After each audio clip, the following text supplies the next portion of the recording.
अगर बच्चों में इस रॉड को किसी थीटा एंगल घुमाता हूं तो इसके हर पार्टिकल का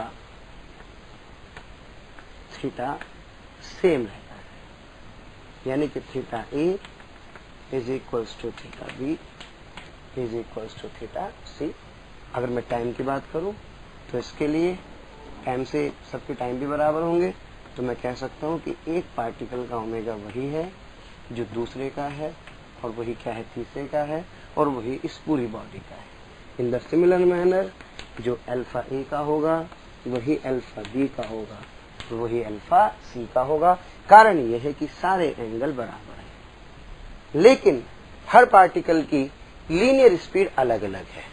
जो पार्टिकल इससे जितनी दूरी पर है उसकी स्पीड सबसे ज्यादा, जो इसके सबसे करीब है उसकी स्पीड सबसे कम। यानी कि अगर मैं इसको ए कह रहा था, इसको बी और इसको सी कह रहा था, तो जो स्पीड एट सी होगी that speed at C would be, distance आप देख रहे हैं यहां से यहां तक का डिस्टेंस सबसे ज्यादा है, कोई डिस्टेंस आर कह सकता हूं, सी तक की डिस्टेंस कह सकता हूं, इनटू ओमेगा। चूंकि हर पार्ट का ओमेगा क्या है, सेम, तो जो पार्टिकल जितने डिस्टेंस पर होगा उसकी स्पीड उतनी ही ज्यादा होगी। तो एक अगर ये रिजिड बॉडी है, यानी कि इसके पार्टिकल के बीच का सेपरेशन चेंज नहीं हो रहा, यानी कि पार्टिकल अपनी स्थिति को नहीं छोड़ रहे, तो मुझे सबसे बड़ा एडवांटेज ये होगा कि हर पार्टिकल का थीटा, हर पार्टिकल का ओमेगा और हर पार्टिकल का अल्फा क्या होगा, सेम होगा। सोचो बच्चों, अगर ये रॉड की जगह पर एक चेन होती,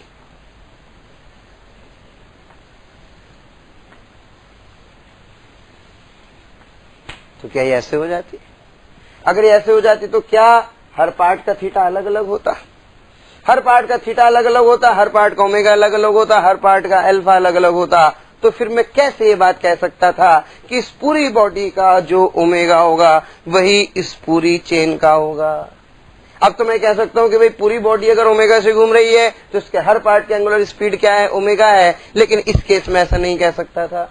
इस केस में हर पार्ट का ओमेगा, हर पार्ट का थीटा, हर पार्ट का अल्फा क्या है, अलग अलग है, तो बड़ी कॉम्प्लिकेशंस आ जाती। इसलिए कॉम्प्लिकेशंस को हटाने के लिए सबसे पहले मैं यूज करता हूं रिजिड बॉडी, एक ऐसी बॉडी जिसके पार्टिकल्स के बीच का सेपरेशन हमेशा क्या रहेगा, फिक्स, यानी कि जिसके हर पार्टिकल का थीटा, जिसके हर पार्टिकल का ओमेगा, जिसके हर पार्टिकल का अल्फा क्या रहेगा, सेम रहेगा। ताकि अगर मैं ये कहूं कि किसी बॉडी का ओमेगा वही है जो उसके पार्टिकल्स का है, तो उसमें कोई दो राय नहीं होगी। क्योंकि हर पार्टिकल का ओमेगा अगर अलग अलग होगा तो it would B too much complicated. इसलिए मैं चाहता हूं कि मैं पूरी बॉडी का ओमेगा यानी कि एंगुलर वेलोसिटी, पूरी बॉडी का अल्फा यानी कि एंगुलर एक्सेलरेशन सेम चाहता हूं। तो इस सिचुएशन में मुझे सबसे पहले क्या असम्पशन लेना पड़ेगा, I have to take a rigid body. कुछ भी हो जाए हर पार्टिकल का ओमेगा वही होगा जो किसका होगा, किसी रिजिड बॉडी का होगा। बच्चों, रिजिड बॉडी की एक बड़ी खास बात और भी होती है, हम लोगों ने सर्कुलर मोशन में पढ़ा था। अगर ये एक मैरी गो राउंड हो जो कि ओमेगा एंगुलर स्पीड से घूम रहा हो, तो इस पर इसका जो ये पार्टिकल ए होगा इसका भी ओमेगा वही होगा जो ये होगा, अभी अपन ने बताया, और इस वाले पार्टिकल का भी ओमेगा वही होगा जो इसका ओमेगा होगा। और अगर मैं ए पर बैठ करके बी का ओमेगा लिखना चाहता हूं तो भी वो ओमेगा ही आएगा। इसका मतलब रिजिड बॉडी के एक पॉइंट के रिलेटिव दूसरे पॉइंट की एंगुलर वेलोसिटी भी क्या होती है, ओमेगा ही होती है। आप इसको वेरीफाई कर सकते हैं। क्या बच्चों इसकी जो स्पीड होगी क्या वो आर इंटू ओमेगा होगी? क्या इसकी स्पीड बच्चों आर इंटू ओमेगा होगी? और मैं जानता हूं कि omega of A with respect to B is equals to VAB perpendicular upon length of line joining, upon length of line joining।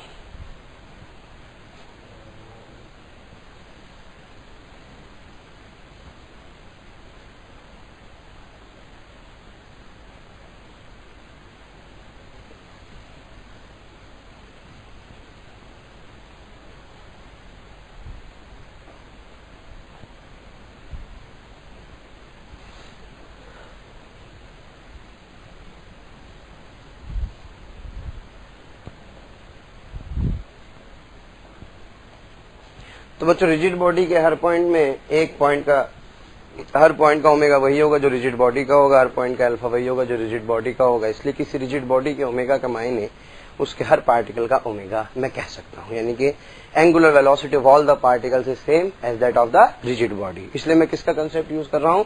Rigid body का कंसेप्ट यूज कर रहा हूं। एक और इंपॉर्टेंट बात जो अपन लोग ध्यान से सोच सकते हैं, किसी रिजिड बॉडी में एक पॉइंट के रिलेटिव दूसरे पॉइंट की एंगुलर वेलोसिटी भी ओमेगा ही होती है। इसको कैसे समझ सकते हैं? माना एंगुलर स्पीड ओमेगा से कोई डिस्क घूम रही है और डिस्क पर कोई मिस्टर ए और यहाँ पर है कोई मिस्टर बी। ये तो तय हो चुका है कि जितना बच्चों ओमेगा इस डिस्क का है उतना ही इसका होगा, उतना ही इसका होगा। मैं जानना चाहता हूं कि ए का ओमेगा बी के रेस्पेक्ट में कितना होगा। तो अगर ए का ओमेगा बी के रेस्पेक्ट में आप लोग कैलकुलेट करना चाहते हैं तो मैं लिख सकता हूं इधर की तरफ it would be R omega और इस डायरेक्शन में लिख सकता हूं आर ओमेगा। ये इनकी लीनियर स्पीड्स हो गई। मुझे पता है कि ओमेगा ए बी बराबर होता है V A B perpendicular upon length of line joining. क्या लेंथ ऑफ लाइन ज्वाइनिंग दोनों के बीच की डिस्टेंस बच्चों 2r है और वी ए बी परपेंडिकुलर, इसका मतलब बी पर बैठकर देखने पर क्या इसका आर ओमेगा इसको उल्टा करके दिया जा सकता है। तो यानी कि इसकी जो स्पीड होगी is this B 2r omega, so divided by 2r is this comes out to be omega. इसका मतलब एक पॉइंट पर बैठ करके दूसरे पॉइंट की एंगुलर स्पीड भी क्या आती है? ओमेगा। तो रिजिड बॉडी की सबसे खास बात यह हुई कि पूरी बॉडी की ओमेगा वही होगी जो किसी पार्टिकल की होगी। आल्सो एक पार्टिकल की दूसरे पार्टिकल के रेस्पेक्ट में ओमेगा रिलेटिव भी क्या होगी? ओमेगा ही होगी। इसलिए हम लोग क्या करते हैं? रिजिड बॉडी को यूज करते हैं ताकि हम लोग किसी बॉडी के ओमेगा को ही किसी पार्टिकल की ओमेगा कह सकें। अब ये तो बच्चों बात थी रिजिड बॉडी की, एक ऐसी बॉडी जिसको यूज करके हम लोग क्या कर सकते हैं? रोटेशनल मोशन पढ़ सकते हैं। सोचो अगर चेन होती तो क्या बड़ी डिफिकल्टीज हो जाती, क्योंकि चेन के केस में अगर आप सोचें कि अगर मैं इसको किसी एंगल पर थीटा पर ले जाता हूं तो क्या हर पार्टिकल का थीटा अलग अलग है। तो टू अवॉइड कॉम्प्लिकेशंस को अवॉइड करने के लिए हम लोग क्या करते हैं? रोटेशनल मोशन में हमेशा कैसी बॉडी को यूज करते हैं? रिजिड बॉडी को यूज करते हैं।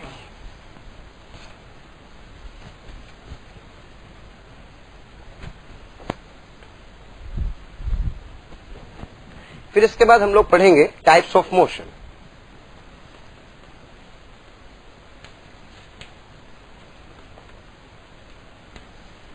टाइप्स ऑफ मोशन बच्चों, रोटेशनल मोशन में हम लोग 3 प्रकार के मोशन पढ़ते हैं।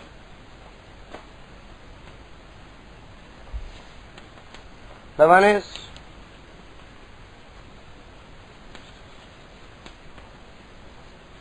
translational motion,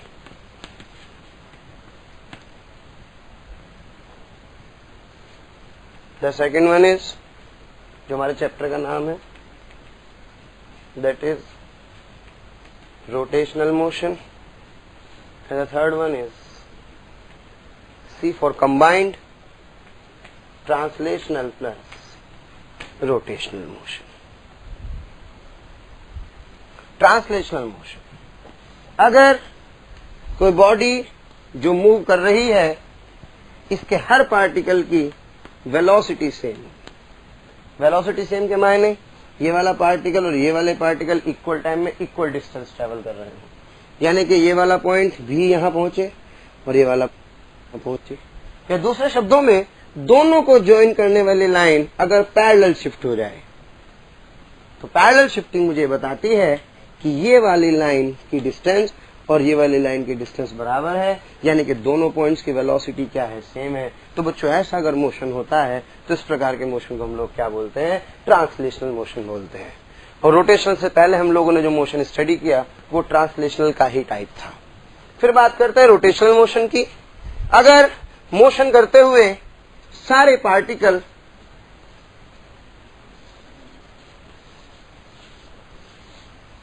एक कॉमन सेंटर के अबाउट सर्कुलर मोशन करें तो इस प्रकार के मोशन को क्या कहा जाता है? रोटेशनल मोशन कहा जाता है। और इस कॉमन सेंटर से पास होने वाली जो एक्सिस होती है बच्चों, इस एक्सिस को कहा जाता है AOR, that is axis of rotation. जरूरी नहीं है कि ये सारे के सारे पार्टिकल के जो सर्कल है वो एक ही प्लेन में हो, इनके प्लेन अलग अलग भी हो सकते हैं, but the axis should be common. फिर इसके बाद बात करते हैं combined translational plus rotational motion. Combined translational plus rotational motion में जो हम लोग बात कर सकते हैं उसमें बॉडी घूमती भी है और घूमने के साथ साथ बॉडी चलती भी है। माना घूमती है कितने से, ओमेगा से, और चल रही है कितने से, v से। जैसे से फॉर एग्जांपल बाइसिकल का v, तो हम लोग बाइसिकल चलाते हैं। तो इस तरह से मैं कह सकता हूं कि there are 3 types of motion. The one is the translational motion, the second one is rotational motion, and the third one is combined translational plus rotational motion.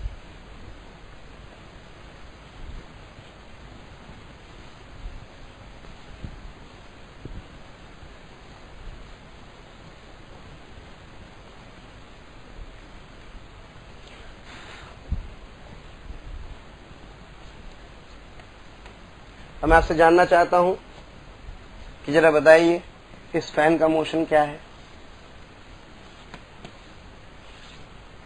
Sir ये जो फैन है ये तो रोटेशनल मोशन कर रहा है। कैसे? Sir इसके आप किसी भी पार्टिकल को देखें, इसके ब्लेड को बहुत ध्यान से देखें, तो क्या बच्चों इसके ब्लेड के सारे पार्टिकल सर्कुलर मोशन कर रहे हैं, और ये कॉमन सेंटर, तो ये इसके लिए क्या कहलाएगी, एक्सिस ऑफ रोटेशन कहलाएगी। किसी दरवाजे का मोशन, अगर आप बच्चों किसी दरवाजे को बहुत ध्यान से देखें और आप इस दरवाजे को कुछ इस तरह से घुमाएं, तो इसके सारे के सारे पार्टिकल इन सब कंसेंट्रिक सर्कल्स पर घूम रहे हैं। और अगर ये भी पार्टिकल्स ले लिए जाए तो इनके लिए ये वाले सर्कल होंगे, और ये जो कॉमन सेंटर से पास ऑन लाइन है ये क्या कहलाती है, एक्सिस ऑफ रोटेशन कहलाती है।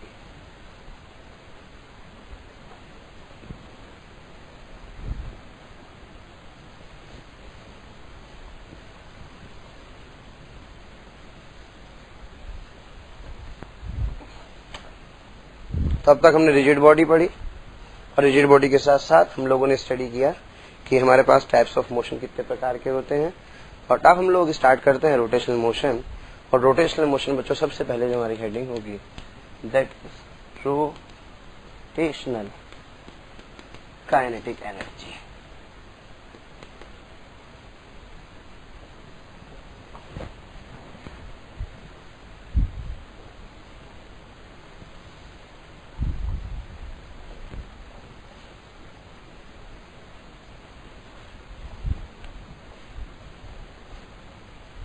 रोटेशनल मोशन में हमारा सबसे पहले हेडिंग होगी रोटेशनल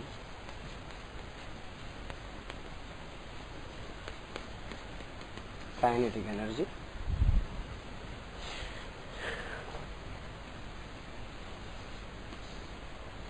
माना को रिजिड बॉडी, और ये क्या है बच्चों, इसके एक्सिस ऑफ रोटेशन, जिस एक्सिस के अबाउट किसी ओमेगा एंगुलर स्पीड से घूम रही है। इसके एक पार्टिकल m1, एक पार्टिकल m2, एक particle m3 and so on. माना इसकी रेडियस r1, इसकी रेडियस r2 और इसकी रेडियस r3। मैं लिखना चाहता हूँ काइनेटिक एनर्जी। मैं जानता हूँ काइनेटिक एनर्जी होती है हाफ mv²। एक पार्टिकल की काइनेटिक एनर्जी हाफ m1v1²। दूसरे पार्टिकल की काइनेटिक एनर्जी हाफ m2v2²। तीसरे पार्टिकल की kinetic energy half m3v3² and so. चूंकि पूरी एक रिजिड बॉडी है, इसका ओमेगा वही होगा जो उसके पार्टिकल्स का होगा, इसलिए मैं लिख सकता हूँ v1 is equals to r1 omega, v2 is equals to r2 omega and so on. इसलिए जो टोटल काइनेटिक एनर्जी होगी that would be the sum of k1 plus k2 plus k3 and so on. यानी कि इसको मैं लिख सकता हूँ half m1v1² plus half m2v2² and so on.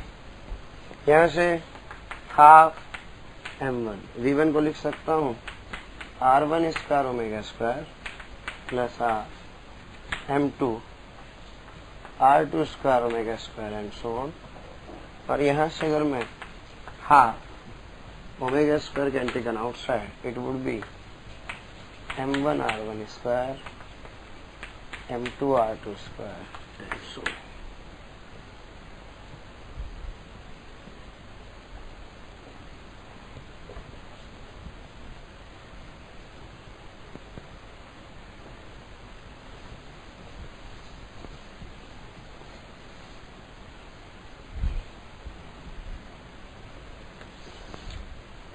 हाँ बच्चों, इसके बाद यहाँ पे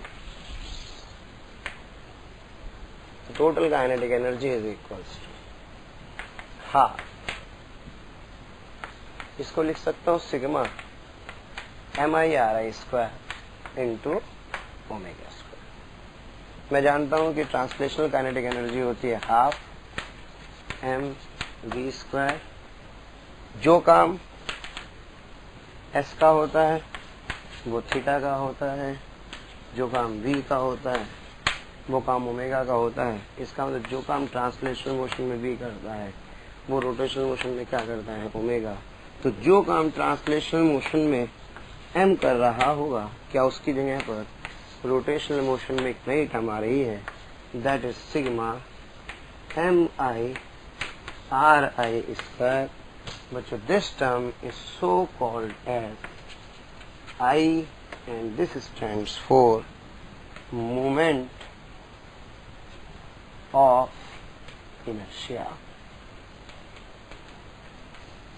क्या कहते हैं इसको, मोमेंट ऑफ इनर्शिया। ये ट्रांस रोटेशनल मोशन में वही रोल प्ले करता है जो कि ट्रांसलेशनल मोशन में मास करता है। तो हम लोग अब इस चैप्टर के अंदर पहले बॉडीज के लिए, अलग अलग बॉडीज के लिए मोमेंट ऑफ इनर्शिया कैलकुलेट करना सीखेंगे, क्योंकि जो मास प्ले करता है ट्रांसलेशनल मोशन में वही रोटेशनल में moment of inertia role play करता है। तो बच्चों इसलिए मेरे लिए बड़ा महत्वपूर्ण है कि मैं मास के इस ऑप्शन को तलाश करूं जो वहां पर मास कर रहा था, क्योंकि mass plays a very important role. इसी प्रकार moment of inertia plays a very important role in rotational motion. तो इसलिए हम लोग अब क्या करेंगे, अलग अलग बॉडीज, अलग अलग अरेंजमेंट के लिए मोमेंट ऑफ इनर्शिया कैलकुलेट करना सीखेंगे। So the next thing is calculation of moment of inertia.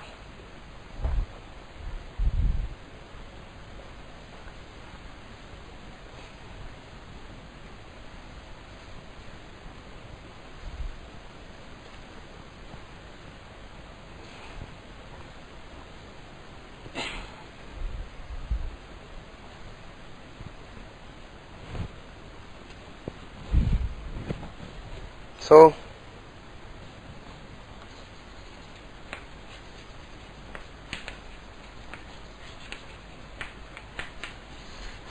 Calculation of moment of inertia. सबसे पहले number 1, mi of a particle. किसी पार्टिकल का मोमेंट ऑफ इनर्शिया m मास, यानी बच्चों एक्सिस माइनस की distance कितनी है r, तो जिसका मोमेंट ऑफ इनर्शिया इस एक्सिस के अबाउट होगा, that I would be given by mr square. बहुत आसान सा तरीका होता है, r is the perpendicular distance, इस बात का प्लीज ध्यान रखें, फ्रॉम एक्सिस ऑफ रोटेशन। तो मैं आराम से एक इमेजिन कर सकता हूँ सर्कल में घूम रहा होगा और इसका मैं कैलकुलेट कर सकता हूँ। अगर यहाँ पर दो पार्टिकल हुए तो से दिस इज m1 एंड से दिस इज m2। दो पार्टिकल के लिए बच्चों ये डिस्टेंस r1, ये डिस्टेंस r2 इसके अबाउट निकालना चाहता हूँ। तो ये चूंकि स्क्वायर है तो इसलिए माइनस की तो कोई मतलब ही नहीं, तो इसका होगा m1 r1 स्क्वायर और इसका होगा प्लस m2 r2 का square. This is moment of inertia for a system of particles. अब इसके ऊपर कुछ प्रॉब्लम्स करते हैं।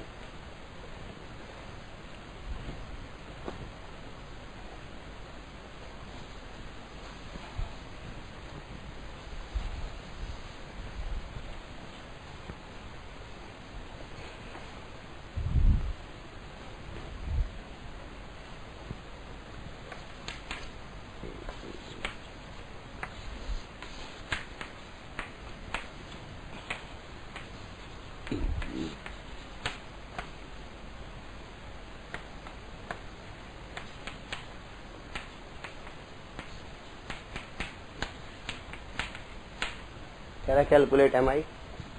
हाँ बच्चों, इस मास की डिस्टेंस d/2, यहाँ 2m मास की डिस्टेंस कितनी d/2, मेरे ख्याल से moment of inertia would be m into d/2 का whole square plus 2m into d/2 का होल स्क्वायर होगा, यानी कि m d²/4 plus 2m into d²/4। और सॉल्व करने के बाद मेरे पास आंसर आ जाएगा।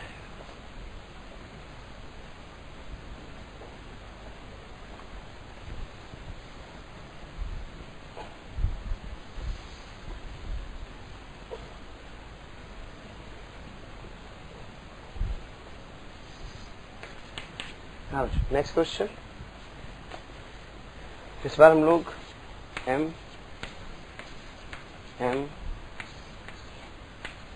2m माना इसकी side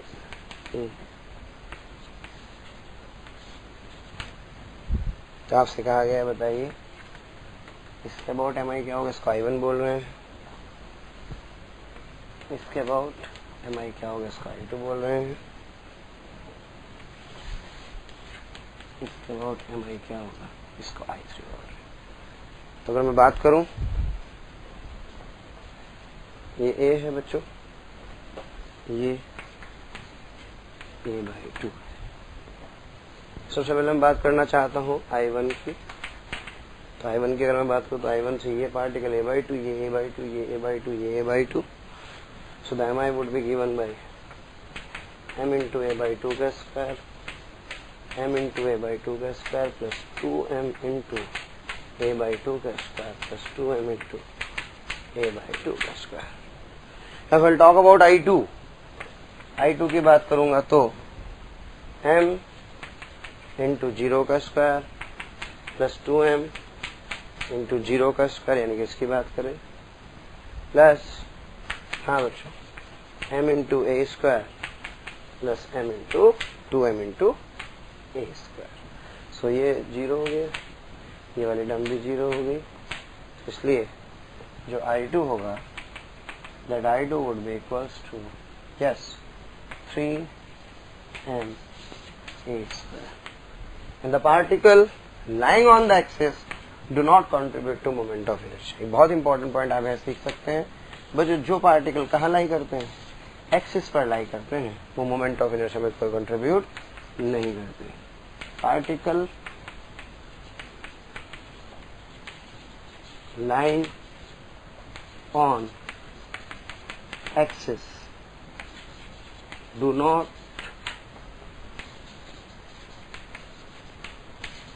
contribute to moment of inertia. जो पार्टिकल एक्सिस पर लाई करते हैं वो मोमेंट ऑफ इनर्शिया में कोई कंट्रीब्यूट नहीं करते। तो बच्चों एम आई कैलकुलेट करने के सवाल से हम लोगों को समझ में आया कि हम लोग कैसे मोमेंट ऑफ इनर्शिया कैलकुलेट करते हैं। इसके बाद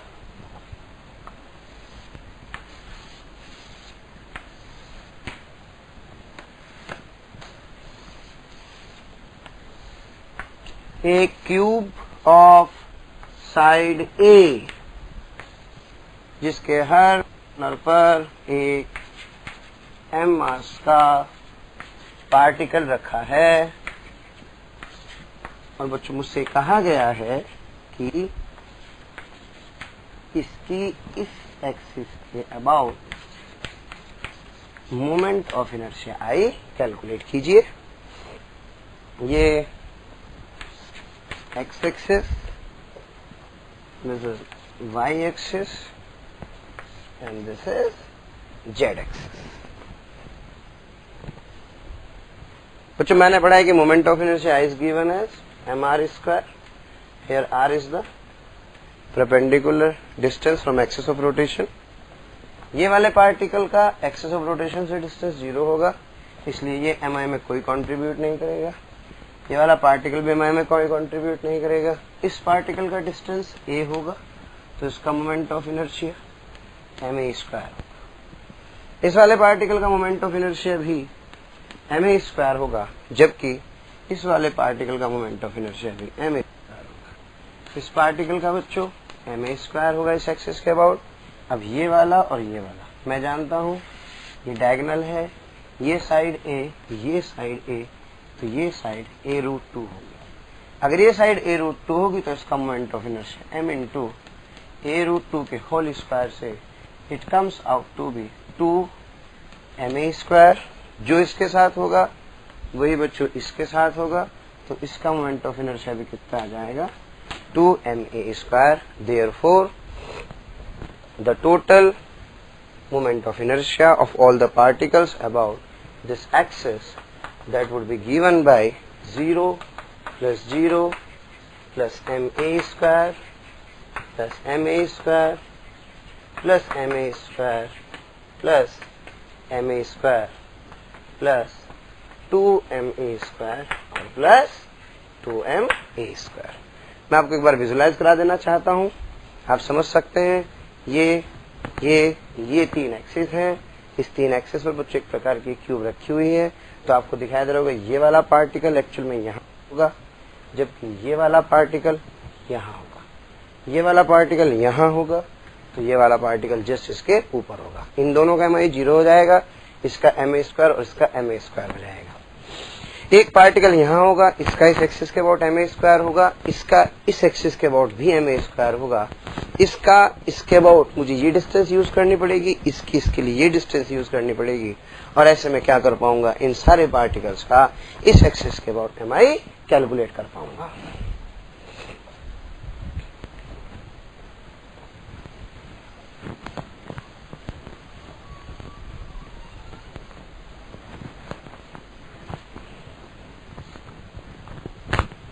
मोबाइल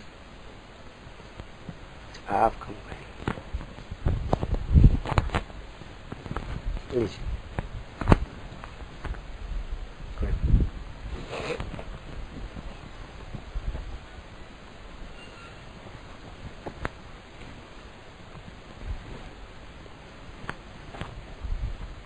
नेक्स्ट प्रॉब्लम,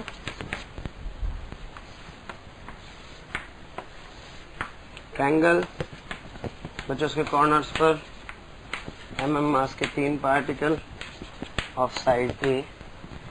मैं मुझसे कहा गया है कि बताइए इस एक्सिस के अबाउट मोमेंट ऑफ इनर्शिया क्या होगा। इस एक्सिस के अबाउट MI निकालने के लिए बच्चों इसका MI तो 0 हो जाएगा, क्योंकि ये तो एक्सिस पर लाई कर रहा है। एक्सिस बच्चों ये रही इस बार, अगर ये एक्सिस है तो आप सब देख रहे हैं ये डिस्टेंस इससे परपेंडिकुलर डिस्टेंस होगी, जबकि ये डिस्टेंस भी इससे परपेंडिकुलर डिस्टेंस होगी। तो जो इस केस में मोमेंट ऑफ इनर्शिया इस 3 पार्टिकल सिस्टम होगा that would be m into 0 का square plus m into a का square plus m into a²। So this comes out to be twice ma²।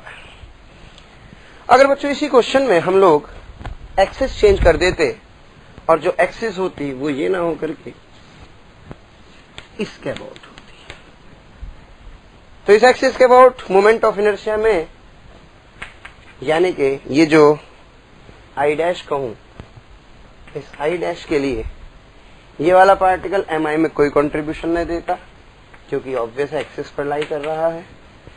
इस वाले पार्टिकल की इस बार जो डिस्टेंस होगी वो ये वाली यूज करेंगे, जबकि इसकी ये वाली डिस्टेंस यूज करेंगे। सबको पता है ये A है बच्चों, इक्विलेटरल ट्रायंगल, ये वाला एंगल कितने डिग्री 60 डिग्री, ये साइड a/2 बच्चों, ये वाली साइड a√3/2, तो इसका मतलब इसकी यहाँ से जो डिस्टेंस होगी वो a/2 होगी। तो इसका moment of inertia m into 0 का square plus m into a/2 का whole square plus m into a का whole square. Therefore, the total MI about this axis would be given by m a²/4 plus ma², and this comes out to be 5 ma²/4. So in this manner we can calculate moment of inertia for different particles systems. Cell, phone अपना, मेरा phone भारी coat no है।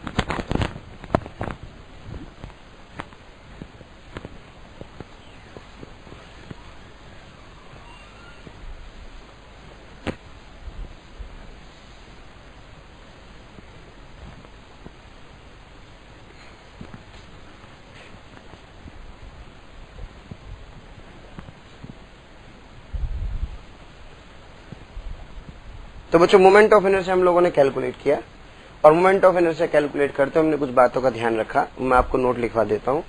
जो पहली important बात थी बच्चों वो ये थी कि मोमेंट ऑफ इनर्शिया मास के डिस्ट्रीब्यूशन पर डिपेंड करता है।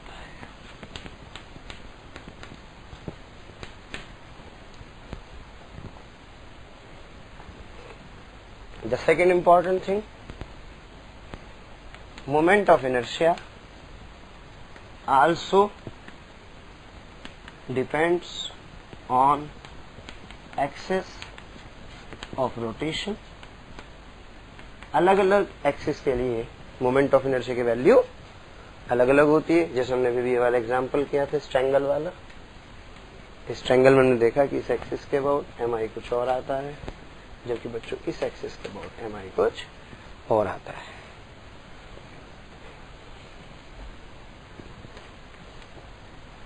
M I also depends upon shape and size of the object. अलग अलग ऑब्जेक्ट के लिए एम आई की वैल्यू अलग अलग आती है। तो ये सारे फैक्टर्स थे जिनमें हम लोग देख सकते हैं कि एम आई किन किन फैक्टर्स पर डिपेंड करता है।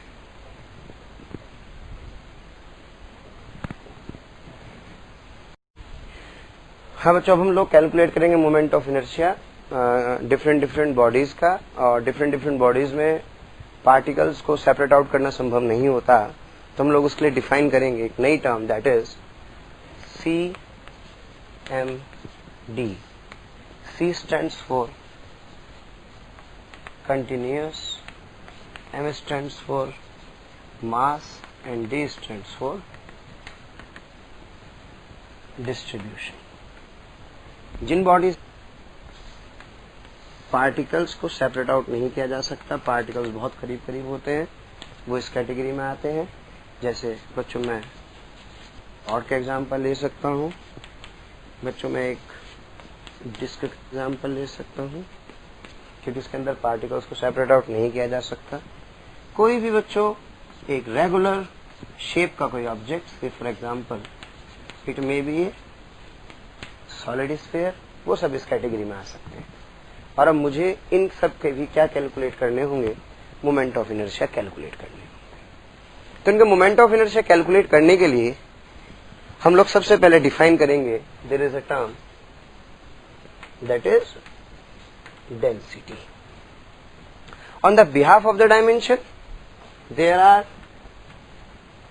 3 types of densities. The one is lambda, it is termed as linear mass density. The second one is sigma, that is surface mass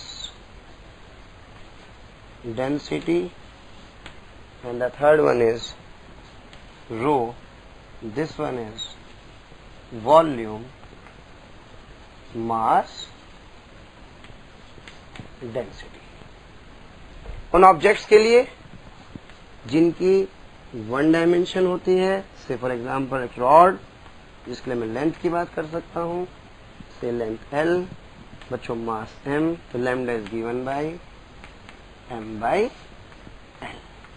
वो ऑब्जेक्ट्स जिनका एरिया होता है, से फॉर एग्जांपल डिस्क या plate, माना area हुआ a, बच्चों मास कितना हुआ m, तो इसका सिग्मा होगा m बाई a। और वो बॉडीज जिनका वॉल्यूम होता है, से फॉर एग्जांपल या वॉल्यूम में मास डिस्ट्रीब्यूटेड होता है, say for example this is solid sphere, तो बच्चों इसके लिए डिफाइन करते हैं हम लोग m/v।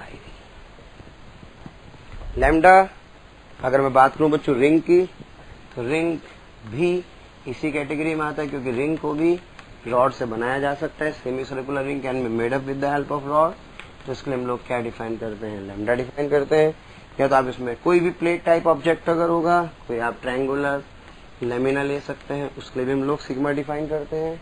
और अगर कोई सॉलिड ऑब्जेक्ट है, सॉलिड या से फॉर एग्जांपल कोई सॉलिड सिलेंडर अगर है, तो सॉलिड सिलेंडर के लिए भी मैं क्या यूज कर सकता हूँ, रो यूज कर सकता हूँ। तो ये 3 प्रकार के हम लोग डेंसिटी पढ़ेंगे।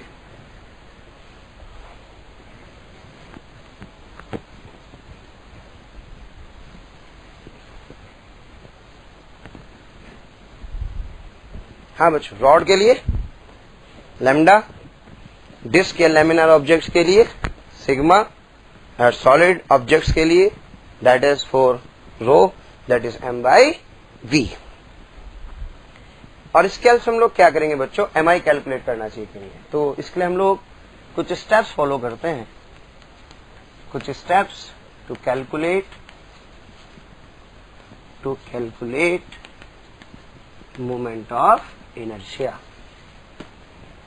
बच्चों स्टेप नंबर 1, सबसे पहले हम लोग क्या करते हैं, choose the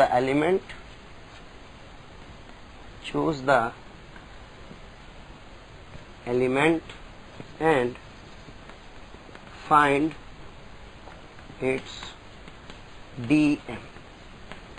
dm is the mass of the small element. Now step 2, after calculating dm, find moment of inertia, that is di of a small element. And the third term, that would be integration I, that would be obtained by integral of di with proper limit.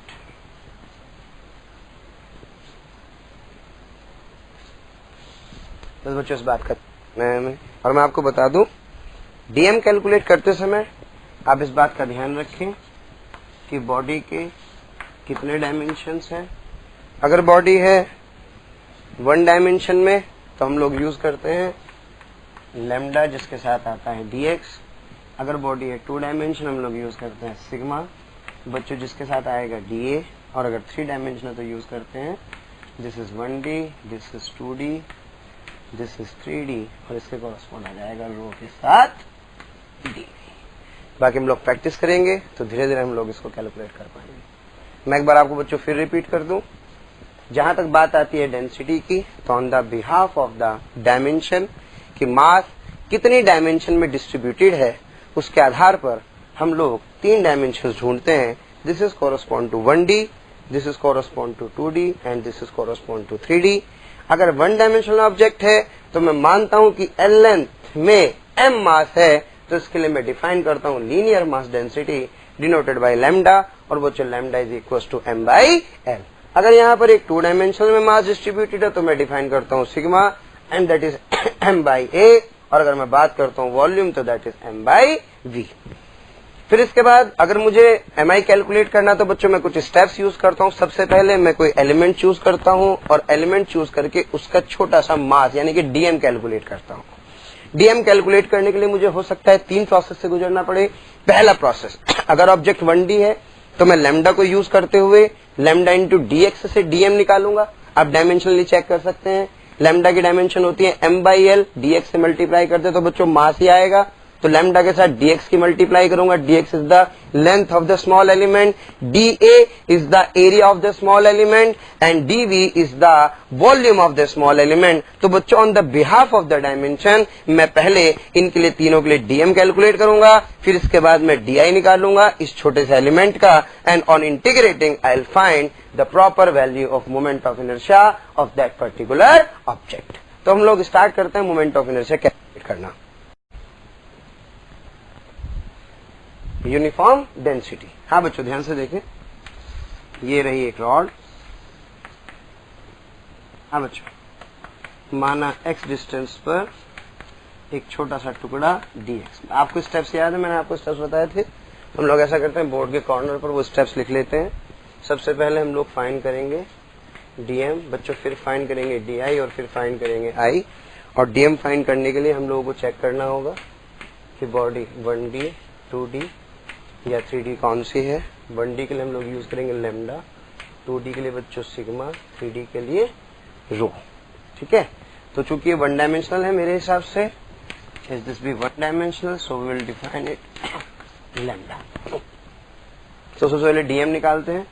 इस छोटे से टुकड़े का dm, हाँ बच्चों, is this भी lambda dx।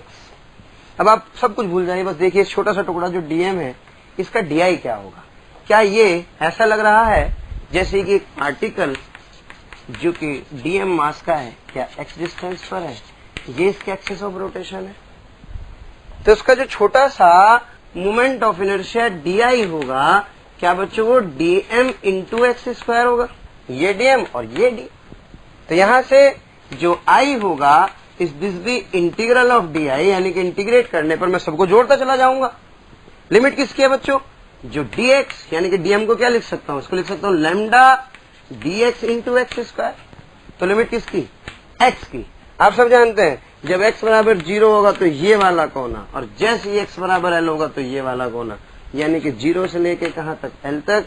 Lambda constant है क्योंकि रॉड कैसी है, यूनिफॉर्म डेंसिटी की, it can taken outside, so it comes out to be x square dx। 0 से लेके बच्चों कहां तक, l तक।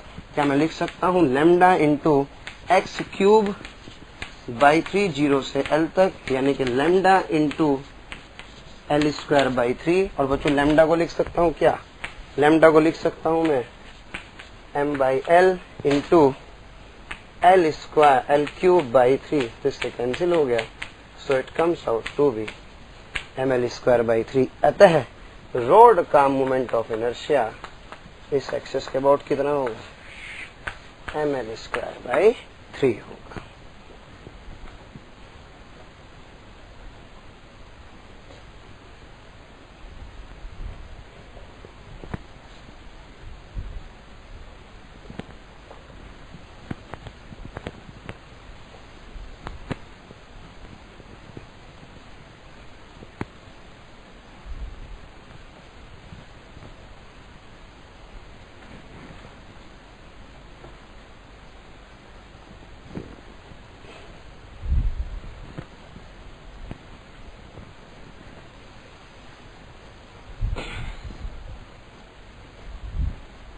बच्चों उसके बाद हम लोग एमआई कैलकुलेट करेंगे दोबारा रॉड का ही, लेकिन इस बार जो रॉड होगी उसकी डेंसिटी कांस्टेंट नहीं होगी, यानी कि इसकी डेंसिटी नॉन यूनिफॉर्म होगी। जरा ध्यान से देखें, और आपको दिया गया लैम्डा बराबर लैम्डा नॉट एक्स।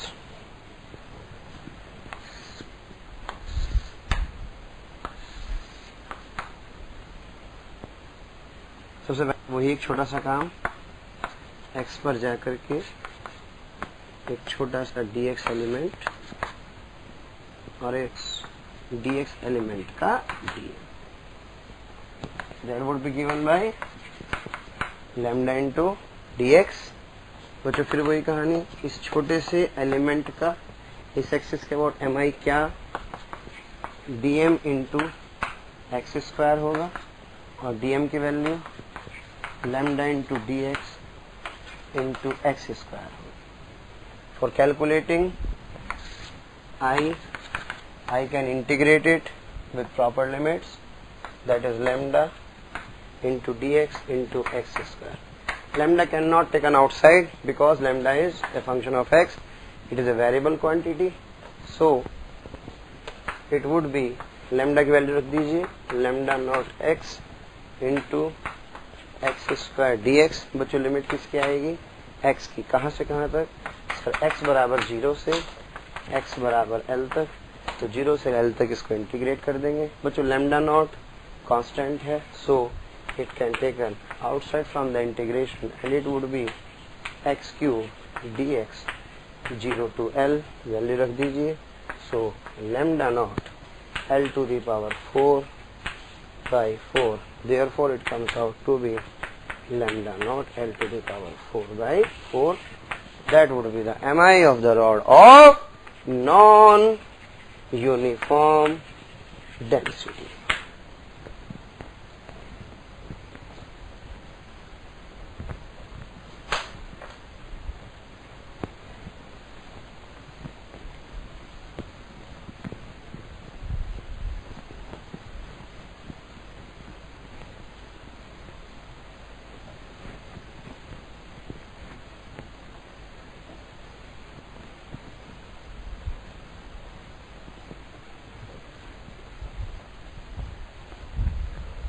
बच्चों अगर ना लिखा है इसका मतलब हम लोग यूनिफॉर्म डेंसिटी की रॉड की ही बारे में बात करेंगे। इसके बाद हम लोग कहते हैं कि अगर इस एक्सिस के अबाउट रोटेट कर रही है तो सब कुछ ऐसे ही होता है बच्चों। वही एक्स पर जाते, एक छोटा सा एलिमेंट क्या लेते, dx लेते, इस dm की वैल्यू क्या बच्चों लैम्डा इंटू dx लेते, फिर वही इंटीग्रेट करते और इंटीग्रेट करके dm इंटू एक्स स्क्वायर आता, इसकी वैल्यू बच्चों lambda into dx into x square आता। बस लिमिट ध्यान दें प्लीज, 0 से लेकर के प्लस l/2 इधर, तो बच्चों माइनस l/2 होता, तो इस सिचुएशन में जो लिमिट होती वो माइनस l/2 से प्लस l/2 होती। और जब ये लिमिट माइनस l/2 से प्लस l/2 होती तो जो i होता, इस i की value lambda into x square dx minus l/2 से प्लस l/2। जब बच्चों उसको सॉल्व करते तो it comes out to be ml²/12। तो ऐसे में क्या कर सकता था, इसका मोमेंट ऑफ इनर्शिया कैलकुलेट कर सकता था और it comes out to be ml²/12। मैं आपको बता दूं अभी हमने जो किया था, इस एक्सिस के अबाउट कितना आया था बच्चों, इट वाज ml²/3, तो इसके अबाउट कितना आया था, दिस इज ml²/12। इसका मतलब एक्सिस ऑफ रोटेशन चेंज करने पर मोमेंट ऑफ इनर्शिया की वैल्यूज क्या हो जाती है, चेंज हो जाती है। अगर इसी में ये एक्सिस यहां से पास हो जाती बच्चों तो सारे पार्टिकल एक्सिस पर लाई कर जाते, कोई कंट्रीब्यूट ना करते, तो इस सिनेरियो में जिसका मोमेंट से होता उसकी वैल्यू कितनी आ जाती, 0 आ जाती। इंपॉर्टेंट रिजल्ट्स हैं, प्रूफ तो करने आने ही चाहिए, साथ साथ ही आपको ये रिजल्ट्स याद भी होने चाहिए।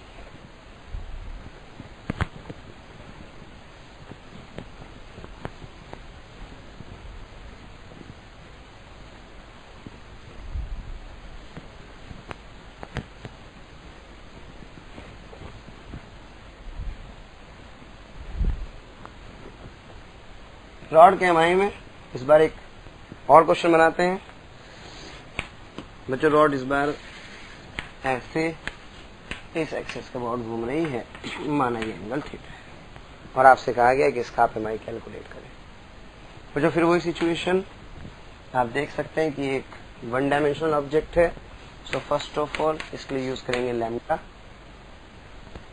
ये एक छोटा सा एलिमेंट x डिस्टेंस पर जाकर के एक dx लेंथ, क्या इस dx का जो dm होगा, क्या बच्चों इस dm की वैल्यू क्या लैम्डा इंटू dx होगी। सब बच्चे ध्यान दें, जब अपन मोमेंट ऑफ इनर्शिया की बात करते हैं, सर ने बताया था छोटे से एलिमेंट का मोमेंट ऑफ इनर्शिया। अगर ये छोटा सा एलिमेंट जिसका मास dm है, अगर वो इस एक्सिस के अबाउट घूम रहा है तो मोमेंट ऑफ इनर्शिया में ये वाली डिस्टेंस यूज की जाती है, ना कि ये वाली। यानी कि अगर मैं इस वाली डिस्टेंस को देखूं तो यही तो परपेंडिकुलर डिस्टेंस होगी। मुझे पता है ये एक्स है, तो बच्चों ज्योमेट्री से ये वाली क्या एक्स साइन थीटा होगी। इसका मतलब ये जो डीएम मास का टुकड़ा है, क्या ये इस एक्स साइन थीटा के सर्कल पर चक्कर लगा रहा है। यानी कि वही कि डीएम आ चुका है, डीएम के बाद दूसरा स्टेप में जब डीआई लिखूंगा तो क्या इस डीआई इस छोटे से मास के साथ वही परपेंडिकुलर डिस्टेंस, यानी कि इसका एमआई क्या बच्चों एक्स साइन थीटा का होल स्क्वायर आ जाएगा। ये आ चुका है मेरे पास डीआई। अब मुझे कैलकुलेट करना है आई, तो आई कैलकुलेट करने के लिए इंटीग्रेशन ऑफ डीआई, और डीआई का इंटीग्रेट करते हैं तो this would be DM into x sine theta का होल स्क्वायर। बच्चों डीएम को लिख सकता हूं lambda into D x into x square sine square theta.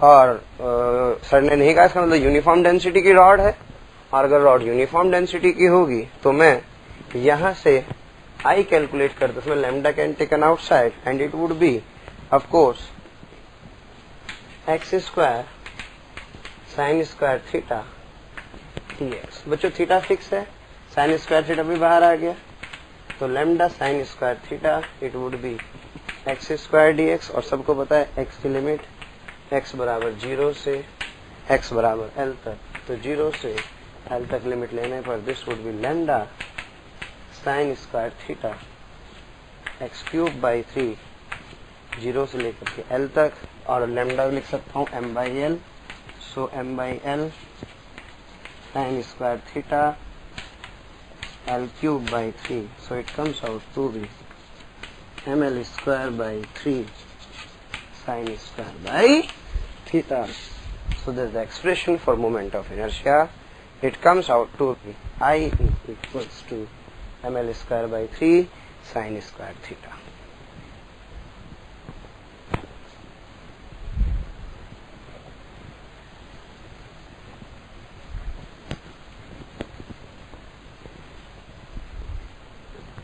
तो जब रॉड्स के लिए बच्चों सारे रिजल्ट्स अपन समराइज करते हैं, दैट इज जब ये रॉड यहाँ पर था तो उसके बाद moment of inertia ml square by 3 था। बच्चों जब ये रॉड इसके मिडल पॉइंट से पास हो रही थी ml स्क्वायर बाई 12 था। जब ये यहाँ से पास हो रही थी तो ये 0 था, और अभी पता लगा कि अगर ये एक्सिस यहाँ से पास हो रही हो, ये एंगल थीटा हो, तो ये ml square by 3 sign square theta होगा।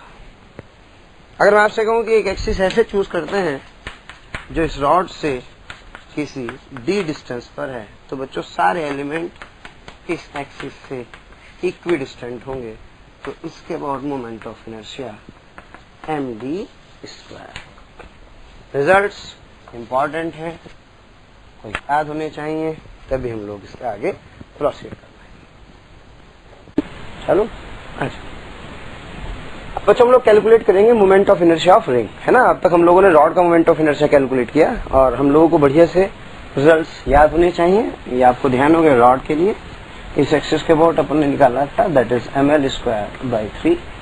इस एक्सिस के अबाउट बच्चों ml स्क्वायर बाई 12। अगर एक्सिस यहीं से पास हो जाती है तो उसके अबाउट mi कितना आता था, 0 आता था। और अगर मैं एक ऐसे एक्सिस यहाँ पर जो कि इससे d डिस्टेंस पर ले लेता हूँ, तो मोमेंट ऑफ इनर्शिया आता है md स्क्वायर। और इसके अलावा अगर एक रॉड जो कि एक्सिस से कोई एंगल थीटा बनाती है और इसके अबाउट रोटेट करती है, अगर इसका मास m लेंथ l है, तो इसका moment of inertia ml square by 3 sign square theta. तो ये अब तक हम लोगों ने किया था।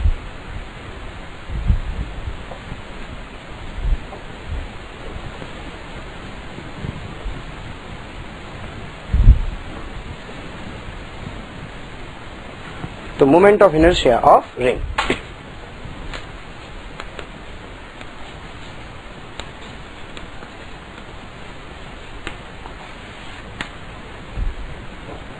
बच्चों लास्ट टाइम मैंने बताया था कि बॉडी के डायमेंशन के आधार पर हम लोग 3 प्रकार की डेंसिटी डिफाइन करते हैं। अगर बॉडी 1 डायमेंशनल होती है तो लैम्डा, 2 डायमेंशनल होती है तो सिग्मा, और 3 डायमेंशनल होती है तो रो। तो अगर मैं बात करूं कि मुझे रिंग का मोमेंट ऑफ इनर्शिया निकालना है, say its radius be r, mass bm, and I want to calculate moment of inertia about an axis which is passing through its center and perpendicular to its plane. मैंने आपको जो steps लिखवाए थे, सबसे पहला जो स्टेप था हमारा, वो पहला स्टेप ये था कि आइडेंटिफाई कीजिए कि बॉडी कितने डायमेंशन की है। बॉडी 1D है, 2D है या 3D।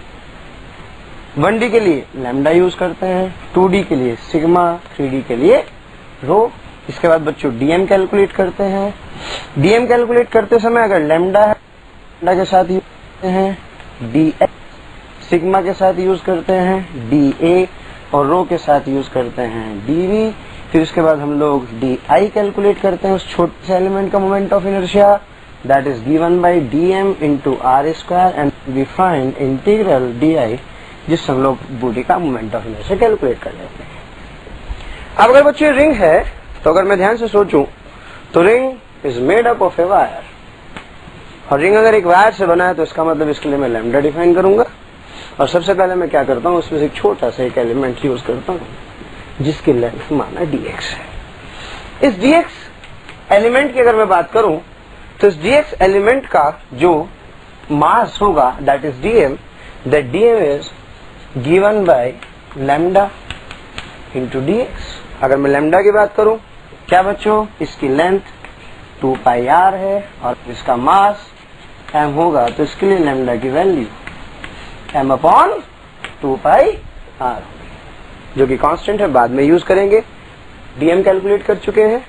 ये जो छोटा सा बच्चों dm मास का एलिमेंट है, इसकी एक्सिस से जो डिस्टेंस है वो r है, इसलिए इस छोटे से एलिमेंट की इस एक्सिस से डिस्टेंस को ध्यान में रखते हुए जब मैं इस छोटे से पार्ट का mi लिखता हूं तो that di is given as dm into r square and this is that is lambda into dx into r square. Lambda की वैल्यू उठा के रख सकते हैं, this is m over 2 pi r into r square dx। बच्चों ये मेरे पास di आ चुका है। अब मैं i कैलकुलेट करना चाहता हूं तो ऑब्वियस है I would be integrate of this di और इसकी वैल्यू उठा करके यहाँ रखेंगे तो it comes out to be m over 2 pi r into r square into dx। बच्चों लिमिट आप सब देख रहे हैं, यहाँ dx से इसलिए x की लिमिट आएगी। अगर मैं ध्यान से जोड़ना शुरू करता हूँ तो यहाँ से लेकर के यहाँ तक चलने पर ये कवर होगा, यानी कि इसकी जो लिमिट होगी that would be 0 to 2 pi r। तो यहाँ पर 0 से लेकर के अगर मैं बच्चों 2 पाई r तक लिमिट लेता हूँ तो यहाँ पर सॉल्व करने के बाद constant can taken outside from the integration 2 pi r square, और बच्चों dx का इंटीग्रेशन सब लोग जानते हैं x होता है और वैल्यू उठा के रखेंगे तो it comes out to be mr square. Therefore the moment of inertia of a ring passing through its center and perpendicular to its plane is given by I is equals to mr square। तो बच्चों moment of inertia निकालने का एक तरीका था, मैं बहुत brief में रिवाइज कर देता हूँ। What we are calculating moment of inertia of ring. जब मोमेंट ऑफ इनर्शिया निकालते हैं तो एक्सिस डिफाइन करना बहुत इंपॉर्टेंट टर्म होती है, क्योंकि बिना एक्सिस के हम लोग मोमेंट ऑफ इनर्शिया कैलकुलेट नहीं करेंगे, और करेंगे तो फिर सिग्निफिकेंस नहीं होगा। इसलिए मैं जिस एक्सिस के अबाउट mi निकाल रहा हूं मुझे उसको मेंशन करना होगा। तो mi of the ring about an axis which is passing through its centre and perpendicular to its plane से mass of the ring m and radius br। तो मैंने क्या किया, सबसे पहले देखा कि वन डायमेंशनल बॉडी है, लैम्डा डिफाइन करूंगा, lambda m upon 2 pi r आ जाएगा। फिर एक छोटा सा dx एलिमेंट लूंगा, इस dx एलिमेंट का बच्चों जो मास होगा वो लैम्डा इंटू dx होगा। फिर ये छोटा सा एलिमेंट r डिस्टेंस पर है, इसलिए इसका स्मॉल एलिमेंट का moment of inertia dm into r square होगा, और फिर मैथमेटिक्स के द्वारा सॉल्व करने पर i कितना आ जाएगा, mr square.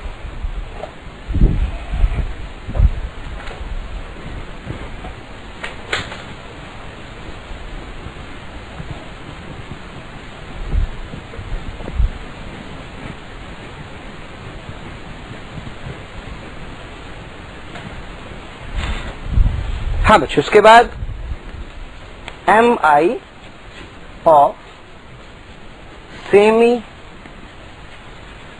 Circular ring. Axis वही डिफाइन करेंगे जो अपन पहले बात कर रहे थे, लेकिन इस बार जो रिंग होगा बच्चों वो रिंग आधा होगा, रेडियस r से mass bm। Again it is a one dimensional body क्योंकि it is made up with a wire. ये माना एक वायर से मिलकर बनी है, इस वायर की जो लेंथ होगी बच्चों वो पाई r होगी, इसका मास m होगा। सर ने बताया था कि अगर बॉडी के डायमेंशंस पता लग जाए, so it is a one dimensional, so I define lambda. तो उसके लिए लैम्डा होगा that lambda is given by m over pi r। फिर वही वाली बात कि छोटा सा एक एलिमेंट चूज करेंगे, क्योंकि छोटे से एलिमेंट का mi कैलकुलेट करेंगे। माना dx लेंथ का एक एलिमेंट जो कि r डिस्टेंस पर है, तो बच्चों जो उसका जो मास dm का that dm mass is given by lambda into dx lambda की value that is m over pi r dx। आप देख ही रहे हैं। फिर इस छोटे से पार्ट का मोमेंट ऑफ इनर्शिया लिखेंगे that is given by dm into R square. बच्चों dm की वैल्यू आप लिख चुके हैं that is m over pi r into dx into R square. यहां से मेरे पास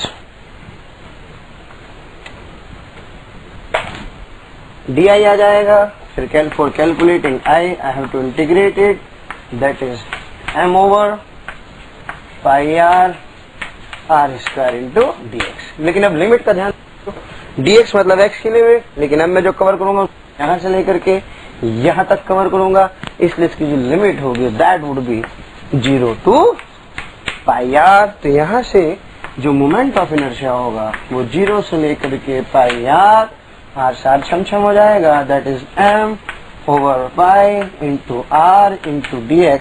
और जब सॉल्व करेंगे तो it again comes out to be m r square. अरे ये मैं क्या देख रहा हूँ, किसी रिंग का मोमेंट ऑफ इनर्शिया भी वही है जो किसी सेमी सर्कुलर रिंग का मोमेंट ऑफ इनर्शिया है। आप लोग समझ रहे होंगे ये डिफरेंस केवल लिमिट के कारण आ रहा है। इसका मतलब मुझे एक छोटी सी कॉर्डरी पता लगती है कि अगर किसी रिंग का moment of inertia m r square है तो बच्चों एक सेमी सर्कुलर रिंग का मोमेंट ऑफ इनर्शिया भी अगर m r स्क्वायर है। तो यहां से मैं एक बड़ी अच्छी सी कॉर्डरी पर पहुंचता हूं कि अगर कोई भी सेक्टर हो जो कितना एंगल बना रहा हो, थीटा एंगल बना रहा हो, तो इसके लिए मास m रेडियस r कोई आर्क लेंथ है तो इसका मोमेंट ऑफ इनर्शिया भी क्या होगा, m r स्क्वायर ही होगा। क्योंकि इसी हिसाब से लिमिट्स एडजस्ट हो जाएंगी।